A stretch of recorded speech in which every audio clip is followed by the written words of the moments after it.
Welcome to another episode of Undercard Heroes. My name is Francisco. And I'm Heather. And this fight card, I know that I say that I'm excited for all the fight cards. I love the UFC, but this fight card in particular is amazing, top to bottom. Easily the best fight card of the year. We're talking about UFC 319, Dricus Du Plessis versus Khamzat Chimaev. I am so excited about this one. I've got some insights for this fight that I haven't heard any other place, and I can't wait to share it with you. Let's get into it. So tell us about this first pick. First fight I want to talk about, Lupo Godinez versus Jessica Andrade. Now, Jessica Andrade, she is an underdog in this fight at plus 120, and when the lines first opened, it was much wider gap that started to close with more bets coming in for Jessica Andrade. And I can see why. She's got more experience, she's more explosive than Lupo Godinez, and I've got Jessica Andrade winning this fight. So what makes you think that?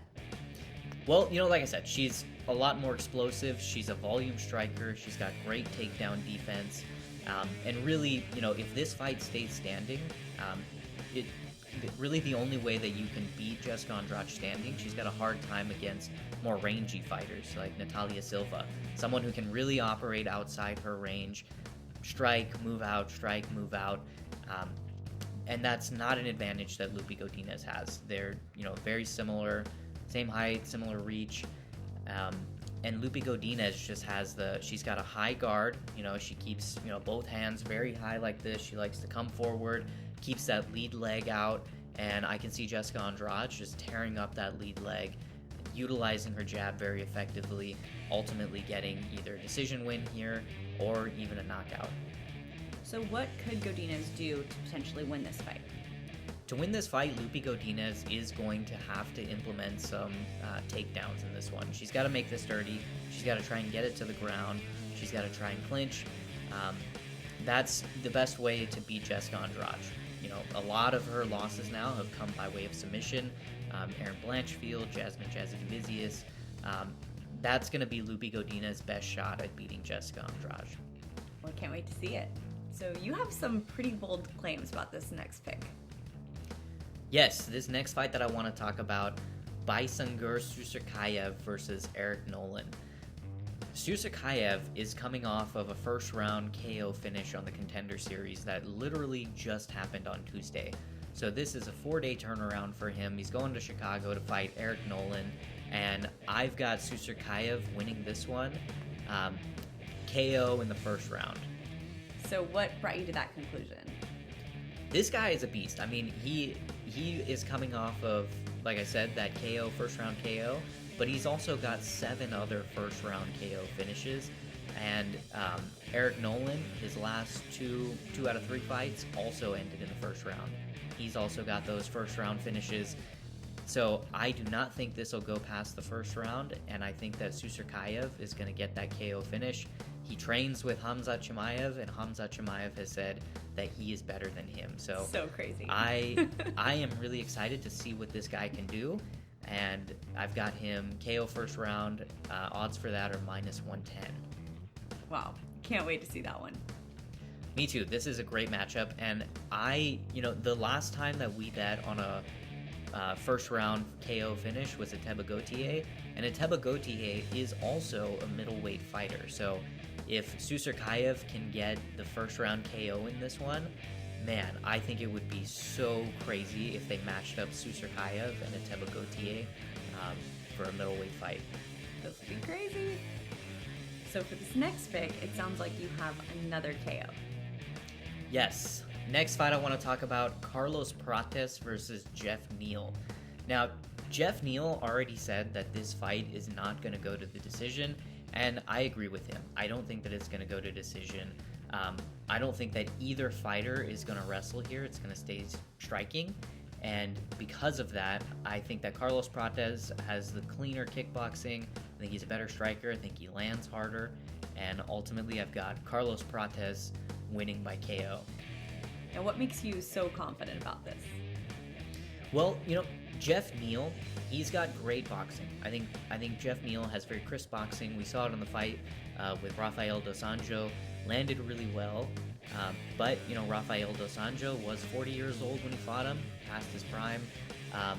But I think a really good example of how this fight is going to turn out is the fight that Geoff Neal had with Shavkat Rakhmonov. Now, Rakhmonov has good striking, but his base is sambo. He wins the majority of his fights by submission, and the two of them had some really great exchanges throughout that fight.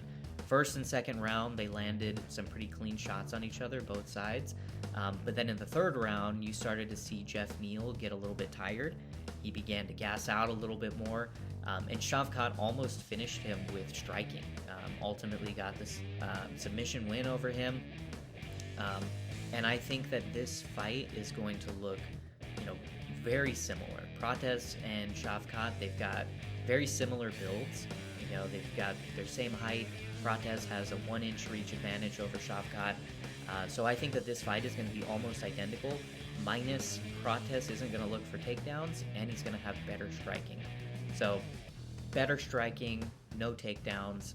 I think Carlos Prates wins this one by KO, and that's currently at plus 120 for him to win by KO.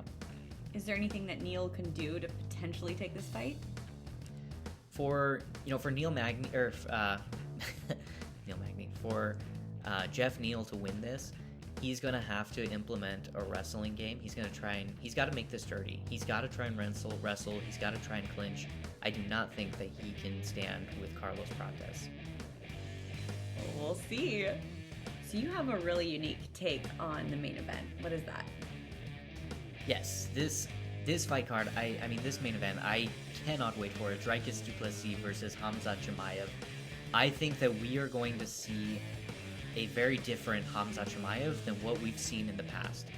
This is his first 5-round fight, and he's had a very similar game plan for all of his 3-round fights. And it's been, come out very aggressive in the first round, shoot the double leg takedown, get him to the ground, either submit them early or just dominate them, control them on the ground for the whole first round. And then second round, he comes out, a little bit more. He doesn't shoot the takedown early. It's more of a striking game. Then he takes him down, another double leg takedown, lasts 1 to 2 minutes. And then same thing in the third round. So, that's been his game plan for all these 3-round fights. And in those fights, where it was most competitive, against Kamaru Usman, Gilbert Burns, they've been able to capitalize on those moments where, he lets off the gas a little bit in the second and third round. Gilbert Burns even, dropped him twice in that the fight with him in the second round. Kamaru Usman got some good shots in, and it got people saying, if that fight went 5 rounds, Usman could have won, or Burns could have won. And that's true. If 2 rounds were added in the moment to those fights, yes, Usman and Burns could have won those fights. But if Chimaev went into it knowing that it was a 5-round fight, I do not think that he would have fought in the same way. So I think that we're going to see a very different game plan for Chimaev here in this 5-round fight. I think the style is going to be very similar to what we've seen in the past, but I think he's going to find a way to stretch that across 5 rounds. So with that said, he's still going to have those moments where he needs to let off the gas a little bit, and that's where Dricus needs to apply the pressure. He needs to come in strong in those moments, same way that Kamaru Usman did, same way that Gilbert Burns did, and ultimately that's how I think that Dricus gets the win here. Well, I'm really interested to see whether Khamzat Chimaev is going to be able to change up his fighting style, or if he's just going to come at him trying to end him in the first round. Exactly. That is going to be the most interesting part about this, is how is Chimaev going to show up to this 5-round fight? Is he going to try and implement the exact same game plan that he has in these 3-round fights? Or is he going to change it up? Is he going to find another way to adapt to 5 rounds? I think if he doesn't change it up, Dricus easily wins this fight, but it's going to be really interesting if he comes out with a different game plan. Well, I'm really excited to see this one. Thanks again for watching this episode of Undercard Heroes. Like I said at the beginning of this video, this is a fantastic fight card, top to bottom, early prelims. You got Edson Barbosa versus Drakkar Klose. Could be Edson Barbosa's final fight in the UFC. Prelim, you got Chase Hooper versus Alex Hernandez. Can Chase Hooper solidify himself here as a bona fide prospect in this division?